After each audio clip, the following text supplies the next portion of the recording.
Alphonse Capone was a monster. He was a very hardened criminal. I went through more investigations than Alphonse Capone, and now I'm talking to you as president. Can you believe this? I must tell you, a lot of trophy wives. Doesn't work out. They subjected the armed forces to all manner of social projects and political causes while leaving our borders undefended and depleting our arsenals to fight other countries' wars. The job of the U.S. Armed Forces is not to host drag shows. We will not have men playing in women's sports, if that's okay. Another graduation day turned awkward campaign rally. Donald Trump this morning at the U.S. Military Academy at West Point, rambling about drag queens, Al Capone, and for some reason, trophy wives. I mean, it's always projection with him. It is always projection with him. I always feel like everything. Are you calling his ex-wives trophy wives, Eamon? Listen, I'm not going to talk about the First Lady, but I always think that whenever I'm not even talking about the ex-wives. I thought you were going to ask me about the First Lady. The wife? Yeah.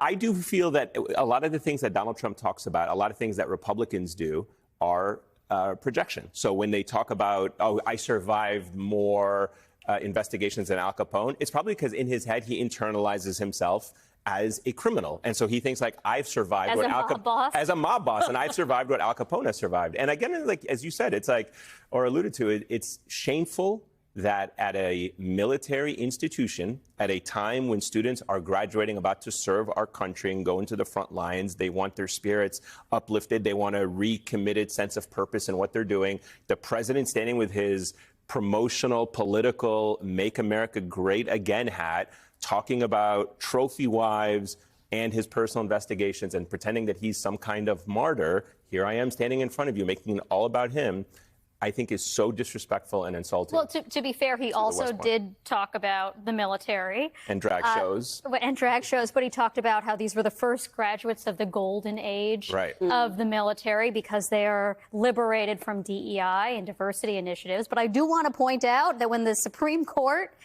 made its ruling a couple of years ago saying that schools could no longer consider affirmative action, race, other things like that in admissions, you know where I'm going with this. I do. They specifically exempted the military service academies because there may be some national interest. Yeah, there is no military, actually, without minorities signing up to take part. We would not have a... But now it's a golden age. But now it's the golden age, I guess. They've lost a couple hundred books. So, I mean... It's funny, but it's also quite frightening. I see it as part of the broader apparatus of, I mean, we were talking about this earlier with the firings at the National Security Council, like this new top down, like even the military, it's about, like, from his view at the top down, what you do for me and how you are part of my personal campaign, like literal campaign and sort of like ideological campaign. Yeah, I mean, he's always been, the president's always the commander in chief, but on behalf of the country. But I don't think, you know, the idea of having I think we're kind of like overlooking one important point in this, and that is the politicization of these events, right? And these events at the military are very important.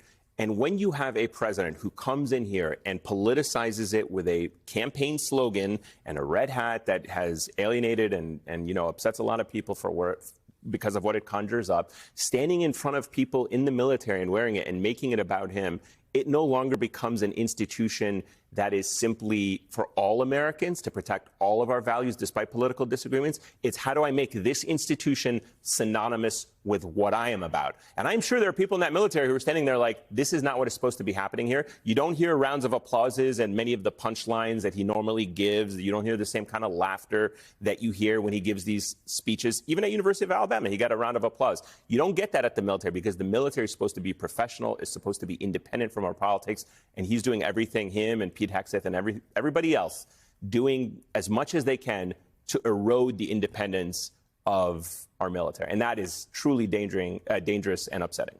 So, but we'll talk more about commencements. It's commencement season, so there's a lot to be said about it.